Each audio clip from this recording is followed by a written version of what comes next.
Hi guys, it's Jean here. Welcome to my channel. So if you've watched my previous videos, then you'll know we went to Japan recently. Well, over a month ago now, but it was such a good trip, and I know the videos are long, but I just wanted to share everything with you guys. So I've also done haul videos and what I bought, and also skincare as well. So I thought to package this and end this Japanese journey, I'm also going to throw in and do a recommendation, tips and things like that, what I experienced in Japan, especially if you're traveling there for the first time as well.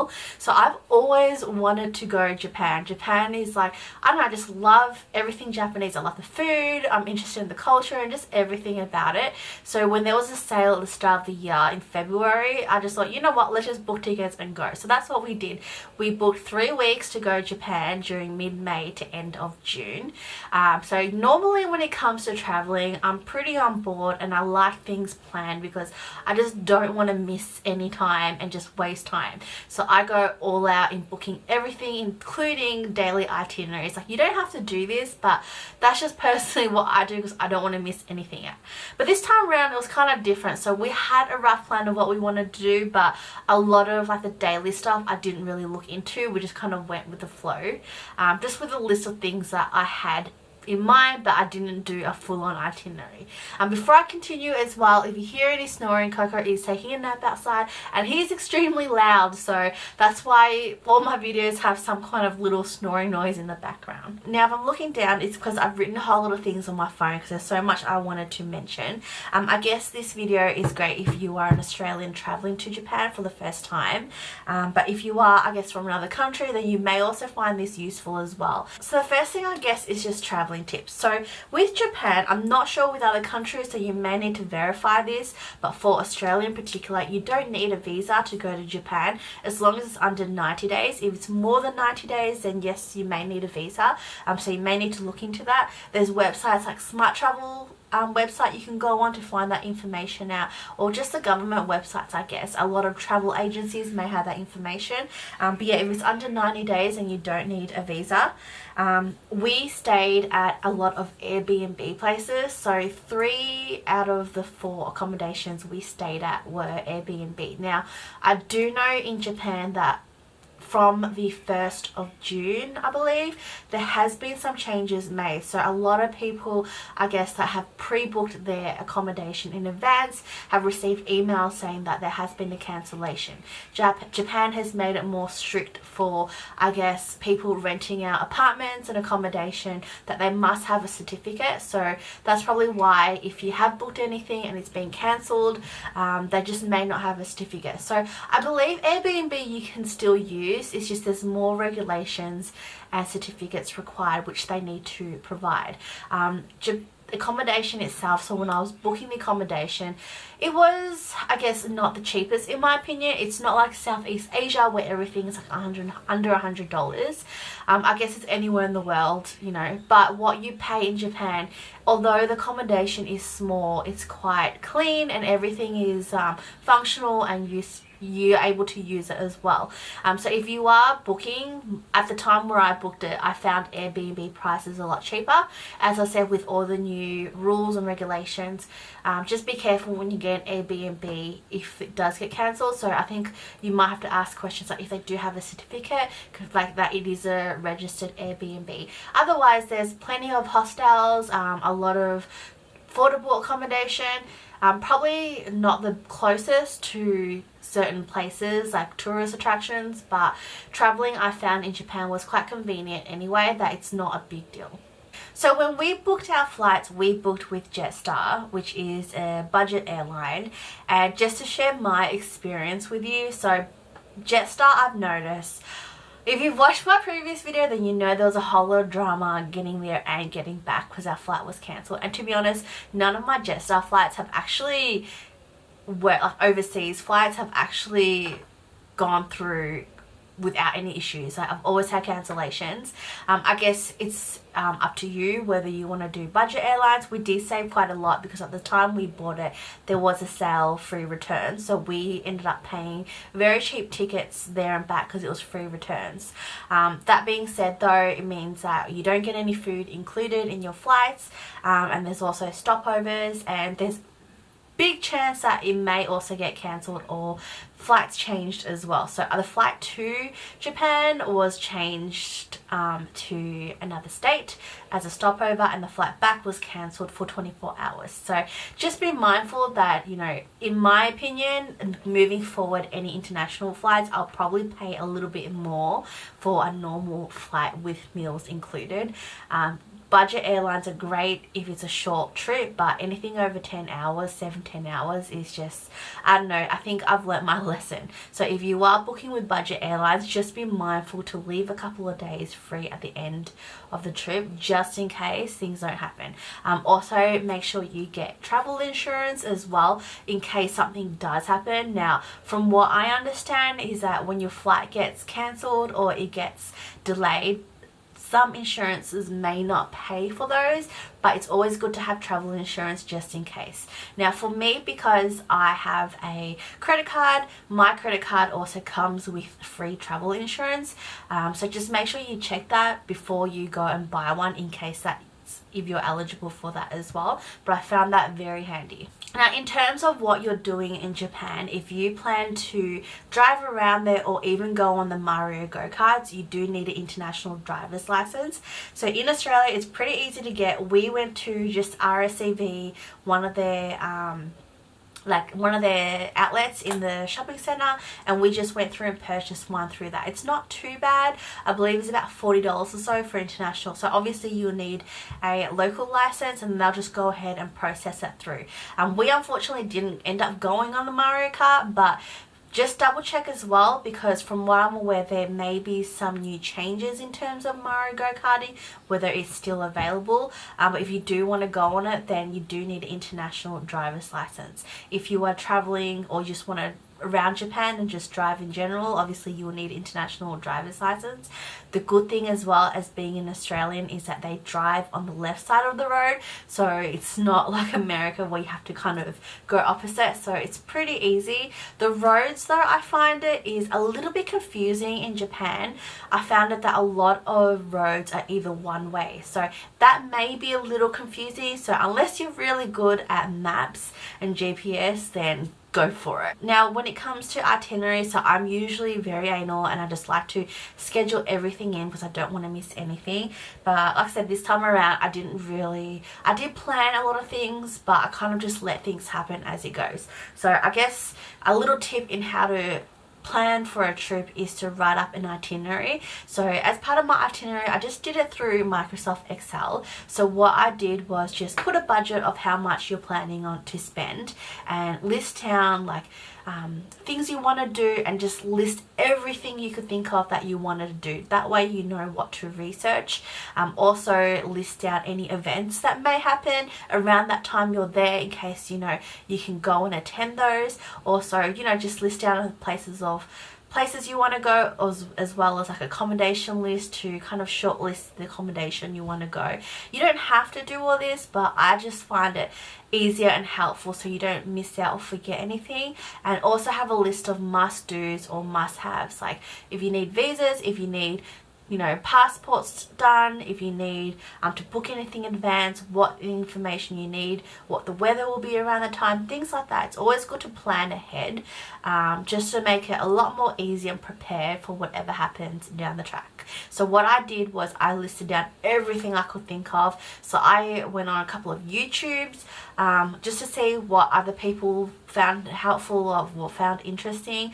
I went on a lot of different resources, the best things to do here and there, and I just listed everything and then went through, and by that I kind of figured out which part of Japan I wanted to be in the most. So we ended up going to Osaka, Kyoto and Tokyo, just the main areas, and then we just kind of limited or just see if we really wanted to do it or not, and if it's okay for us to miss it, and just plan ahead through that way. And obviously depending on your budget as well, some things you may not be able to do, some things, you know, you can cut back. At least you're well prepared in that state. In terms of planning my trip, what I found really helpful as well was Facebook groups. So we use a lot of Facebook groups for everything. Just makes it really handy. And the two Facebook Facebook groups that I used the most to plan for Japan was Japan Travel Planning, as well as Japan Travel Friendly Discussion Group. So those are the two groups I use the most. You can just search it in Facebook. I'll leave the description down below. I believe a lot of them are international. It's just planning the trip. The only thing I personally found annoying was that a lot of people would ask like the same general questions that you can easily find off Google or something like that. Like the same questions get asked all the time, and I personally found that annoying. But anyways, you know, it's just, you can use a search function to search on any questions that have been asked previously. Also, Google has a lot of answers, and most of it, to be honest, are even common sense. So I found it annoying because you found this useful for like need to know information, or what people found interesting or what people didn't. But a lot of people were kind of like, I'm going from this time to this time, someone planned out an itinerary for me. Like, it's not a travel agency, so I don't know, that's just personally what I found annoying. But apart from that, I found it very helpful when it came to just little information, little things like that. Now also, I guess a question that gets asked all the time is their transport, whether you should get a JR pass or not. So JR passes, specifically the bullet train, will take you from one place to another ridiculously fast in a short amount of time. But a lot of people assume that you need a JR pass to get around Japan, but really you don't really need to.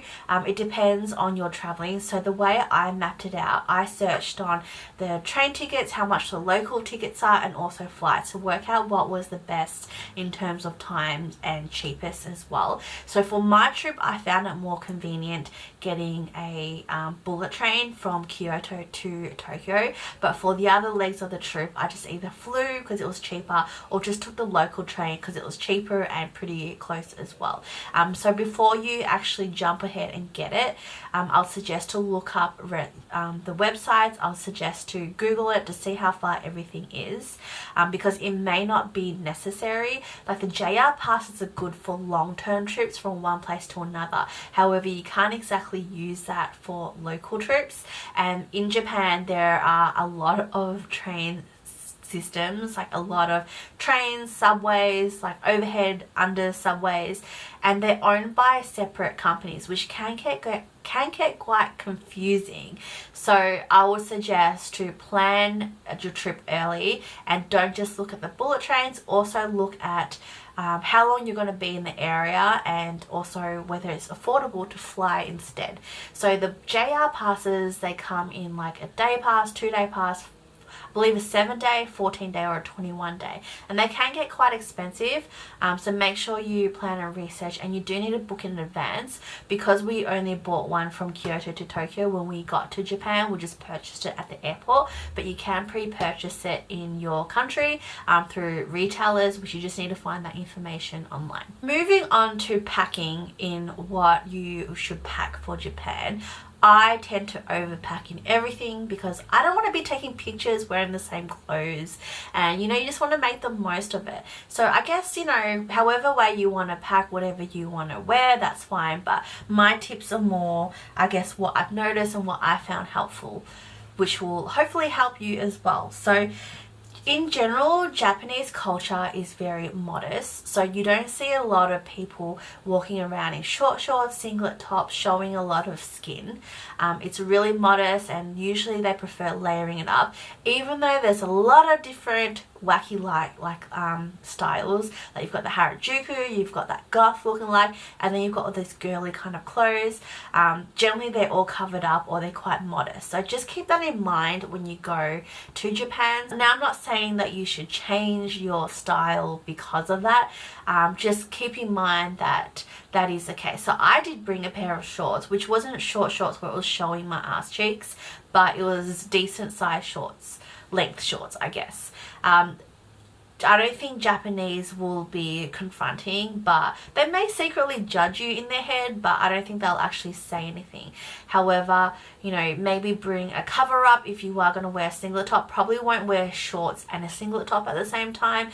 Bring a light throwover to cover up, or even maybe wear leggings or something underneath, or just wear jeans and like a t-shirt or something like that. If you go to temples and some places, just be respectful in that as well, that you may not be able to get in without being covered up. I think it's just out of respect in general. Just be respectful in what you wear and don't show too much skin. One top thing that is out of the question I do recommend is wear comfortable shoes. We walked at least 10 minimum hours a day, and I was living off, lucky I bought a pair of sneakers, because I bought 3 pairs of shoes I believe, and mostly I wore sneakers because we walked around so much. So bring the most comfiest shoes you have. Now Japan is good because there's trains everywhere, but a lot of things are generally a lot of walking. Japanese love to walk. Whether they actually love it or not, they have to walk. So you have to walk a lot. So just make sure you bring comfortable shoes. Now in terms of packing, because we were gone for 3 weeks, I try to bring like 10 different outfits that I can alternate and change. So bring things that are versatile, that way you don't tend to overpack. So if there's one item of clothing that I can't wear with anything else, I generally won't bring it. I bring things that I can kind of mix and match together. Be mindful as well when you book accommodation, just to read to make sure they come with washing machines or a laundry service, because I bought so much undies with me because I'm just, you know, really scared that I'll run out of undies. But we had washing machines at pretty much all accommodations, and it was just really handy. You can wash it as you go, which means you save more room on your luggage space. You don't realize, I mean, I guess it depends on what type of traveler you are, but you don't realize how much things you buy when you're overseas. So it's always good to have extra room to bring stuff back, then, you know, take stuff there and bring back. So that goes with, like, you know, maybe if you've got clothes that you're thinking about throwing away, you can bring them. So if you do need to throw them, you know, you can do that. So I bring clothes that, you know, I'm intentional to, that, you know, I can leave behind if I have to. Also check on the weather as well. So the time we went, it was the end of autumn, which meant it was starting to get warmer, but it was still cold at night. I find it that the weather in Japan is quite similar to Melbourne, which can be sunny in the morning and then cold and windy at night. So just bring like a loose, like a, you know, a light jacket with you just in case. If there were times where it was raining, then the good thing is most places we went to had umbrellas that you could use, or you can just buy them off the street. They're quite affordable, like $5, $6 for an umbrella. And also another thing as well is to create a checklist of things you need to pack. I just find it easier to tick everything before you go, just to make sure you have packed everything. How I normally write the checklist, especially with like makeup and skincare, is like I write down the routine in what I'll normally use, and then kind of go through and pick, well, do I really need it? Can I use something that's versatile, like a moisturizer that I can use all in one kind of thing, and go from there.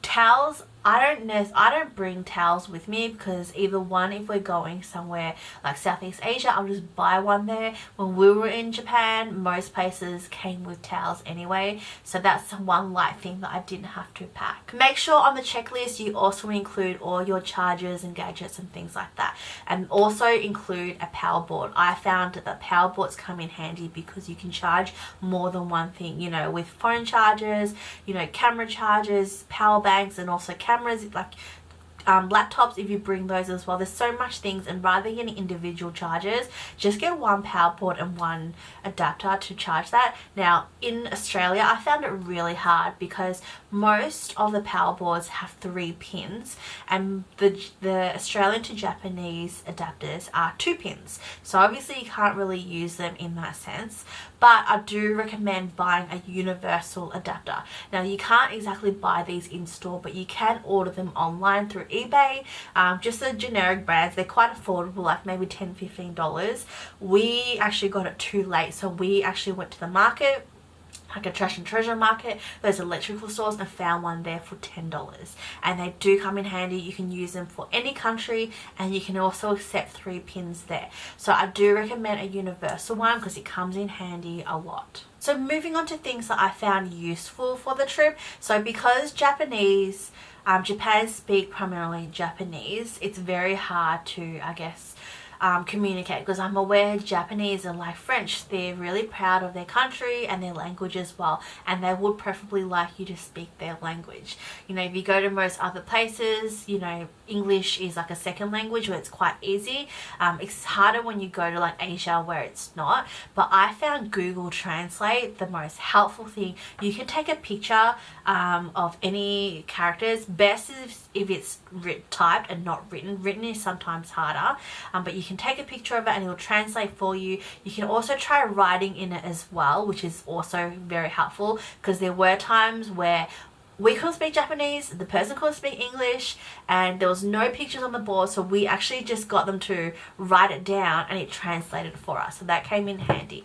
Google Maps is also very handy to go when you're going from one place to another in Japan, because not only do they, you know, have different options, like, you know, if you've gone by car, if you've gone by train or walking, they also have different timetables and list the different routes using public transport as well, and list how much it costs to get there.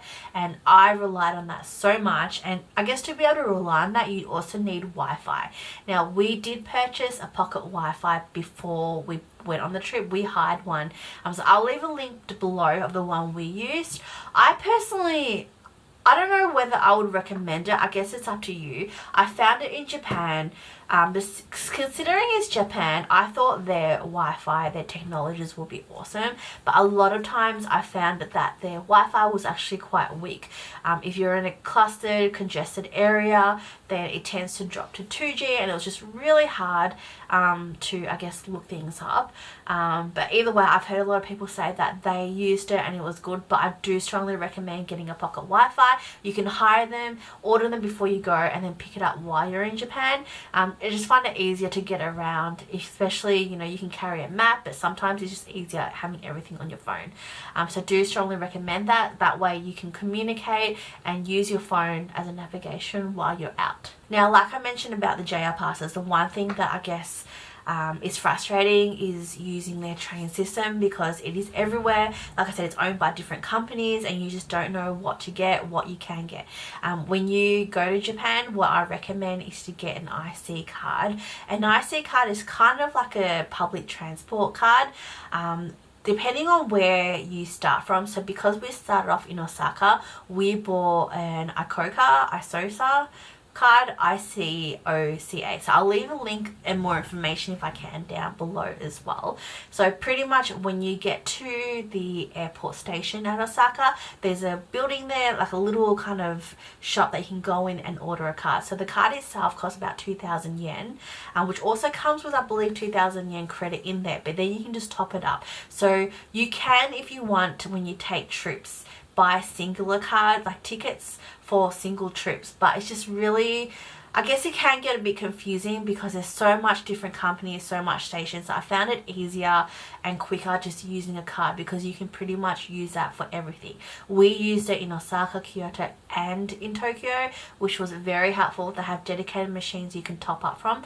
The machines are actually quite easy as well, because they do have English option where you can do it in English, so it's quite good, and yeah, really easy to find. So when we traveled everywhere by train and buses. So the trains, like from one destination to another place, you may need to catch 2 trains from 2 different companies. So that's where the IC card came in handy, and also Google Maps, because you can direct you. And honestly, you may be at one station but you have to walk from one train to another. That takes 20 minutes to walk there, or it looks like the same station but they're actually 2 different companies, so you got to find that information. So it can get a bit confusing, but honestly, like, once you get used to it, then it's fine. Now, I guess when you go to Japan, the one place that everyone, I guess, has on their list is Disneyland. And I did explain this in when I did my blog on Disneyland, but it can get really hectic as well. So I pre-booked the tickets online through the Disneyland website before I went on the trip. You can also get it from like retailers like Klook, I think, Salza or Voyaging, I think. I'll leave a link down below of some of the tourist sites that you can buy or get tours and stuff from as well. But I always try to go directly to the place, the website, the official website, to buy everything. So I bought a 2-day tour to go Disneyland and Disney Sea when we were in Tokyo.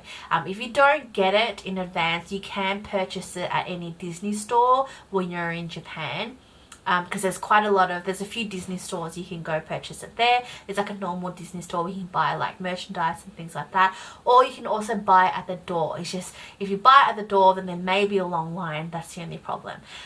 But you need to be, I guess, well planned when you go Disneyland, just so you don't waste time, because there's so much to see and so much to do there. So I did include it, but I'll also do a quick review of what I recommend when you go Disneyland. So with Disneyland, regardless of what you want to do, definitely go early. The resort usually opens at about 8 o'clock or so. Try to get there early. Whether or not you want to actually see or do things, it's important to get there early to get fast passes.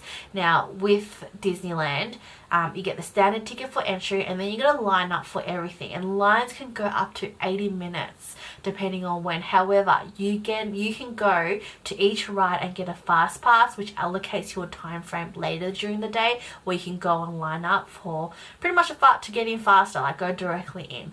The only problem is you're only allowed one fast pass every 2 hours, so that's why I recommend to go there early. So before you go to Disneyland, what I did was I downloaded a waiting app just to tell me roughly how long it is to wait for the line to go somewhere.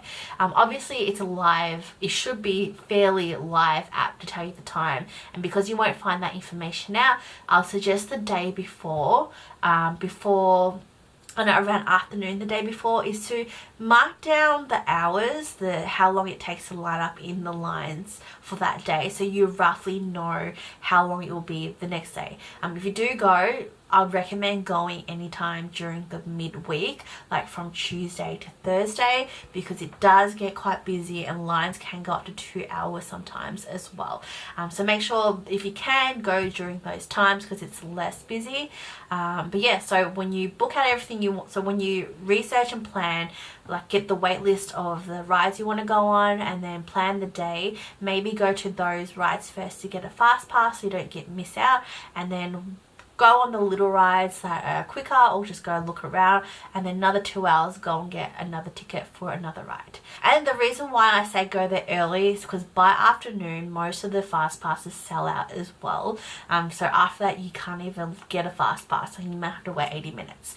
I didn't go on a lot of the rides because of that. We missed out on the fast pass at Disneyland. We were not prepared at all, but we did manage to go on a few rides. So I really enjoyed the Buzz Lightyear ride. It's not so much a roller coaster, it's more like a little, I don't know how to explain, it's like a 4D, like I don't know, but it's really fun. So I really like those ones. The 4D theater shows are also really interesting and fun as well. But yeah, I've noticed so in Disneyland there are a lot of smaller kids and prams everywhere. I hate prams. Ugh, it just freaks me out. So just be mindful that it is going to be busy and hectic. Just to save time, they do have restaurants and food places you can eat there. In my opinion, it's not the greatest and it's quite expensive, so I would recommend to also bring snacks with you on the day. That way if you are lining up for anything, you can eat as you go and not waste any time and get the most out of it. Another good thing about the rides as well is some of them have a single line. So what it means is that, you know, there's people go in a group of 3 and there's an extra seat. There's like single lines where you can go in, they can just fill in the extra places, which is good because the only thing is you don't get to sit with people like your friends or anything, but at the same time you're still enjoying the ride. And who actually talks on the rides together, you know what I mean? So single rides are always usually quicker as well, and that comes in handy too, so you don't have to line up as long for them. So we actually went to Disney Sea on the Tuesday, which is actually a lot more quiet. Disney Sea is more adult friendly, whereas Disneyland has a lot more kids. And you think going on a Monday and Tuesday that you won't see any school kids, but surprisingly there's still a lot, and they stay till the end at about 9-10 o'clock as well. So I don't know whether it's part of school curriculum or they just skip school, but yeah, I noticed that as well. But Disney Sea was also really nice. Again, plan early, do exactly the same. If you can, try to get the fast passes early, but I found it that Disney Sea was more quieter for us when we went, so it was a lot more better. But I'll also want to point out that you may notice this when you go, is that a lot of people, I don't know whether they intentionally do it or not, but a lot of people like to match and wear the same thing when they go together as a group. So whether you're boyfriend, girlfriend, or you're with a, like, you know, just a bunch of your friends, a lot of them wear the same clothes. And I noticed this through everywhere, Disneyland and Disney Sea. Whether it's matching headbands, maybe it's so they don't lose each other, but some people go all out and wear exactly the same clothes, and I thought that was just crazy. But yeah, that's just something else that I noticed. And now that I've told you, you're probably going to notice that as well. But yeah, just keep an eye out for that. So next topic is food and drinks. And there are so many varieties of food and drinks there. It's not just Japanese. They have Western food as well. Surprisingly, they have a lot of Italian food. Japanese love their pastas. Who knew? But yeah, and I also had the best pizza ever when I was there as well. So that was a bit of a surprise. But yeah, so as normal, you know, Japanese has a lot of fresh sushi. Their fish is ridiculously fresh, and also well prepared as well. They have a really high standard in preparing food. Their meat, so Wagyu, Kobe meat, is very popular in Japan. I guess anywhere in the world, but that's pretty much the standard when you go to Japan. So there's no place that you'll get really, well, I didn't get any really bad meat or anything like that. They're quite well prepared and well cooked as well. Well cooked to however well you want to cook it anyways. Now, just a bit of a tip as well, a few things I noticed. So most restaurants, shops don't open till 11 a.m. So normally things open at 9 or something like that, but in Japan most shops open at 11 a.m. so if you're thinking of going early and then just going out to eat, just keep that in mind. I guess if you're going for coffee or like bakery, then they open earlier, but just keep that in mind that most restaurants don't open till 11, and majority of them close at about maybe 8 or 9 o'clock. Most restaurants are also quite small, so they may only fit like 15-20 customers. We didn't actually have a list of specific places. Like I had a rough idea and things we wanted to try, like yakiniku, yakitori, just like sushi and things like that, but we didn't have like a lot of specific stores. So what we did was, I guess once we saw people line up for, we figured it was good enough for them, so it's, you know, good enough for us to try as well. A lot of the restaurants provide free water, so you don't have to buy the water. Actually, all of them have free water, and some of them even have refill of rice and so on. A lot of their food that I noticed, especially if you're health cautious or, you know, if you want more salads and stuff, a lot of their meals are quite heavy. Like, even though they have small servings in some places, a lot of them are more carbs, like rice or meat, eggs, but you don't get a big variety of salad or vegetables in it. That's just what I noticed, in my opinion. Maybe I didn't look at the right places. I know there's a few halal, even vegan places, but in general, a lot of the food on the menu don't provide like a big portion of salad, if that makes sense. And a lot of these restaurants as well, actually all of them, has some sort of an open kitchen. Like, you can see them cook it and stuff. Like in Australia, I noticed most kitchens are like behind the door, you don't really see it, but Japanese are quite proud in their preparation, in food and everything, so all their kitchens are usually open, or you'll be able to see them work in the kitchen as well. Now, you may notice as well, Japanese love their ice cream and soft serves. Any, I guess, tourist place or like temples or museums and things like that, there will no doubt be like an ice cream van or ice cream shop nearby. I know they just love their soft serves and ice creams. Another thing as well is that you will not be thirsty, because there is vending machines everywhere. Most of the vending machines I found hard. Like, all I just want is water, but they sell every drink you can possibly think of, hot and cold, which is good. And if there's no vending machines, there's either a Lawson's, a 7-Eleven, or a Family Mart as well that stock pretty much everything that you need every day, because there's not a lot I noticed of like supermarkets. Like, we saw 1 or 2 like little supermarkets, but not a lot of them. So I think a lot of these convenience stores stock like just everyday things you will need as well. Now, notice with Japan, there's a lot of small restaurants where they only serve about 15-20 customers, which is good. And what we generally look at, so when we went, we had a list of things that we wanted to try, wanted to eat, but we didn't really mind, I guess. So we obviously wanted to try yakitori, yakiniku, sushi, wagyu, and all those stuff, but we didn't have a lot of, I guess, specific stores. So our rule of thumb was just, if you see any line, then you know it's good enough for them, it's good enough for you. So that's what we did. And a lot of Japanese do not walk and eat. I guess I'm used to that lifestyle, especially when you're in a hurry. I guess any Western society is like, you know, generally, especially in the morning, you get coffee to go, or you just get like a sandwich and eat as you go on the way to work. But Japanese don't walk and eat. It's considered rude, and you'll find it as well that there's no bins. Like, you'll hardly see a bin anywhere. So what generally happens is, if you go to the convenience store, you buy food, you usually eat it there and put it in the bin. If you go to any food stores on the street, generally you eat it in front of the store and you give them back the rubbish, and they'll take the rubbish away. Either that, you carry it with you everywhere. There was one time we were on the train and someone put like a box of cookies, empty cookie box, on the top, and it fell on Kyung, and he felt so bad because obviously it wasn't his, but we carried that box for a good 20 minutes because we could not find a bin, and we just felt bad leaving it on the train in case someone thought it was ours. So yeah, just keep that in mind. And by saying that, everyone carries bags, whether you're elderly, if you're young, if you're a girl or a guy, everyone carries a bag. And I think it's also because you need someone to put your rubbish.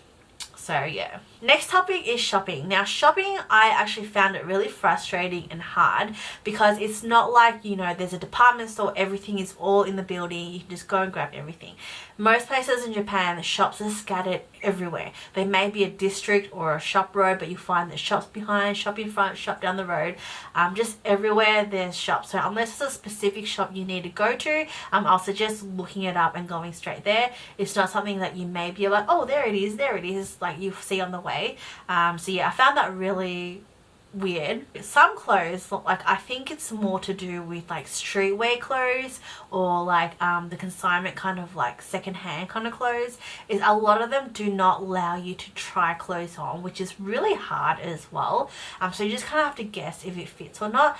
Some places where you do try clothes on, they ask you to take your shoes off when you go into the change room. So if you're gonna bring shoes, best is to bring not only comfortable but shoes that you can slip on and off.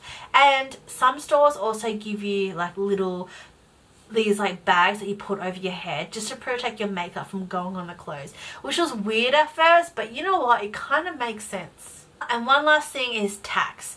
So tax, this is what I find weird. The good thing about Australia is that when you look at a price tag, that's how much you pay. However, in Japan, some food and clothes, when you look at the price tag, you have to see whether it includes tax or not, because you get slammed with tax when you go to the checkout. So just keep that in mind, that some places tax is not included in the price, some places they are. They should generally tell you or indicate, like it says like in brackets plus, and then I'm guessing the Japanese word for tax. But the good thing is that most places do offer tourist cash pack, so make sure you carry your passport with you wherever you go. If it's over 5,000 yen, you can claim tax back. And what they generally do is they'll put the receipt in your passport, leave it in there, don't take it out. So when you go to the airport, after you go through, when you go through customs, they can just take it out. But yeah, which is good. Sometimes it can get quite annoying because there's long lines getting taxed, but apart from that, like, yeah, it's quite like you save a couple of dollars, and tax in Japan is like 8% as well. So that's pretty much my tips on like traveling to Japan and what to do, and like, you know, while you're there. Little things that I just wanted to include that I observed when I'm there. I love going overseas and just sitting there, just observing people and the way they interact, and it's just completely different, you know. It's interesting, and I always come back home feeling grateful to be living where I am, and also changes my perspective in living, and I just feel really grateful, modest and calm coming back from Japan as well. So a few things I noticed. The trains. Now, I'm sure you've seen trains like YouTube clips or like Facebook of how it gets really packed and congested and you've got conductors pushing everyone on. Well, we didn't see that, but I did notice some hours it does get busy where you're like packed like sardines. And I did notice as well, Japanese people don't find this offensive. If you're, I guess, a foreigner, then you may think it's offensive. But I notice when it's busy, when people get on trains, they get on with their back turned and use their back to kind of push everyone back. You know, like I said, Japanese people are not offended by this. This is just how they do it, how they pack on the train. Because even though they still come every 3 minutes, you know, everyone just wants to jump on board. So that was interesting to watch. They don't have, like, a lot of the trains, they have seats on the side reserved obviously for like disabled, elderly or people that are pregnant, but a lot of times, like, we didn't have any problems. A lot of people were fine standing up as well, so yeah, it was fine. I did notice though that I'm not sure whether there's like a welfare, like some kind of system for Japanese, because I noticed there was still a big variety of aged people working, and what I loved about Japan is that there's never a job too small. A lot of Western worlds, I know in Australia, is that a lot of business are cutting down jobs, I guess, to protect their revenue and profits. And you know, it's like anything that's small that a robot or something can do, they'll tend to get rid of that job. Whereas in Japan, I noticed there was no job, that they created jobs for people. I saw people, their job was to trim, like, you know, trim the hedges, and the other guy's job was to hold a guard so that all the trimmings won't fly away everywhere. There was old men like just at the traffic light or just at the, you know, at the entry of a car park, just guiding people in. And I thought that was amazing. I thought that was great. There was elderly. I noticed more elderly women work during the morning and more younger people work at night. I saw like elderly, like 60 plus men still working and, you know, just still being fit, and I thought that was amazing. Taxi drivers, I think I only saw one female taxi driver, but majority of them are more elder men. And surprisingly, Japan, you'll think that their cars will be all up to date, but their taxis are actually, as much as they are clean, they're all very old looking, and they're, yeah, it's just weird like seeing the difference. And what I loved about Japan is how cute their cars are. Their cars are so cute. Like, they're just little, they all look quite similar. Like, it's not like, I know in Australia, it's like the bigger the car, the better for some reason. Everyone just wants to drive big cars. But in Japan, everyone just wants little cars if they own a car. But if you do drive a car, a lot of them that I saw were like these cute little mini utes or these mini Jazzes and things like that. Like little boxy cute ones, which I thought was super cute. The one thing that I miss the most about Japan are their toilets. I swear there was not one toilet that I felt gross and disgusted in. They were all super clean. Like, yeah, there was one or two that were old, but they were so clean.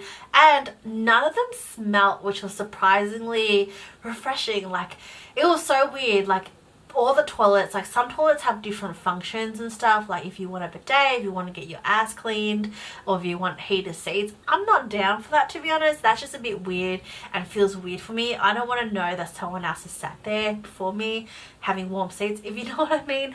But it's weird. Like, there were a lot of times in like the public toilets where I'll just sit down and instead of pressing the flush, I'll accidentally press another button, which is a sound of flushing, which is weird. I mean, I know, like, if you're taking a dump or something, you may not want people to know. But wouldn't it mean if you press that flash sound and just everyone knows, well, that obviously, you know, you're taking a dump or something.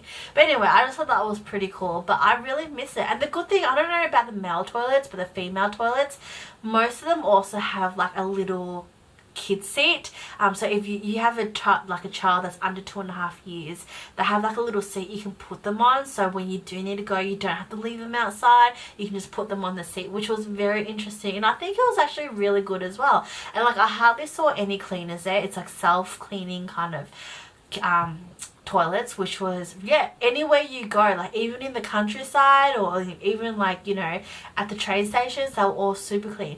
Yes, there were some squat toilets that we did see, which I didn't use because I am really bad at squatting. So but yeah, so it was quite convenient, and anywhere you go, because there's like train stations pretty much anywhere, I didn't feel like I was busting to go anytime, which was good as well. I was worried though before I went to Japan, because some Asian countries, they may not have toilet paper or you got to pay for them. So as a rule, I always try to carry tissues or toilet paper with me.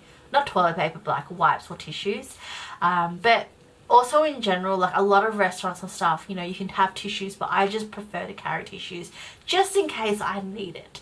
So that's a tip as well, always carry tissue. And I guess the one last thing I noticed, which is hard because I am an Android girl, I have a Samsung. For some reason, Japanese don't do Androids. There is iPhones everywhere. If you want to buy an iPhone case, an iPhone charger, anything iPhone, you can get anywhere. But it was so hard finding anything Android. Now, I don't know, maybe because Samsung in general is Korean brand, I don't know, but I don't know, I just couldn't find anything for Android. So if you have an iPhone, then you know you'll be fine. But if you need to find any accessories or anything for Android, it's a little bit harder to find. But yeah, that's the only thing I noticed. Anyway, so that is my tips and recommendations and observations for when I was in Japan. I love it so much. Like, everyone is super nice. Like anyone you meet, it's like they're always so happy, and it's like they always love their job as well. Regardless of what it is, they're just always smiling, which is refreshing. So it's definitely somewhere that I want to go back again. I can't wait to go back one day. You know, whether you're old or you've got family and kids, it's a really good place and safe place as well to be. But yeah, so I hope you enjoyed this video. I hope you found this helpful. I guess that's gonna probably end this whole Japanese series, I guess. So I know it's been very long, and yeah, it's been very interesting. So I hope you enjoyed the whole series. If you did, please give me a thumbs up and make sure you subscribe to watch more future videos. Thanks for watching. Bye.